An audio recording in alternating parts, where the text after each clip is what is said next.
Hi guys, welcome to Voice of TVK.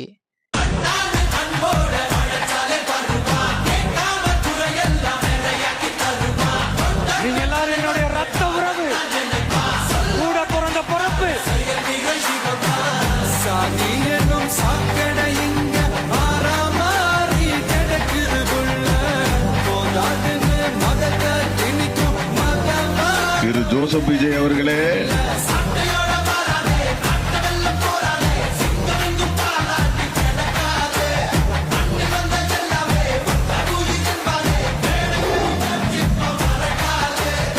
TVK boys நிறைய பேர் நிறைய நல்லது பண்ணிக்கிட்டு இருக்காங்க. அதை பார்க்குறதுக்கு ரொம்ப மனசுக்கு ரொம்ப திருப்தியாக இருக்குது. ஆனால் அவங்க நிறைய நல்லது பண்ணாலும் ஆனால் இன்னைக்கு ஒரு 2 டேஸில் ஒரு ஒரு நல்ல விஷயம் ஒன்று பண்ணியிருந்தாங்க. அது வந்து எனக்கு ரொம்ப ரொம்ப மனசுக்கு ரொம்ப நெருக்கமாக இருந்துச்சு. காசாவில் போரில் நிறைய பேர் செத்துக்கிட்டு இருக்காங்க. நிறைய பேர் காசு பணம் இழந்து எல்லாமே இழந்து போய்கிட்டு இருக்காங்க. நிறைய பேர் பசி பட்னியில் செத்துக்கிட்டு இருக்காங்க. ஆனால் அங்கே போய் நம்ம தலைவரோட பேரை சொல்லி அங்கே போய் டிவிகே பாய்ஸ் வந்து நின்றுருக்காங்க. அவங்களுக்கு சாப்பாடு போட்டிருக்காங்க, சமைச்சு கொடுத்துருக்காங்க, நிறைய நல்ல உதவிகள் செஞ்சுக்கிட்டு வராங்க. இதெல்லாம் பார்க்கும்போது ரொம்ப ரொம்ப மனசுக்கு திருப்தியாக இருக்குது.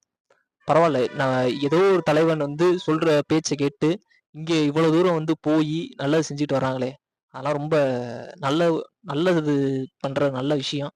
அதெல்லாம் நம்ம பாராட்டணும். இப்போ விஜய் சார் கட்சியில் சேர்ந்ததுலேருந்து நிறைய பேர் திட்டிக்கிட்டு தான் வர்றாங்க.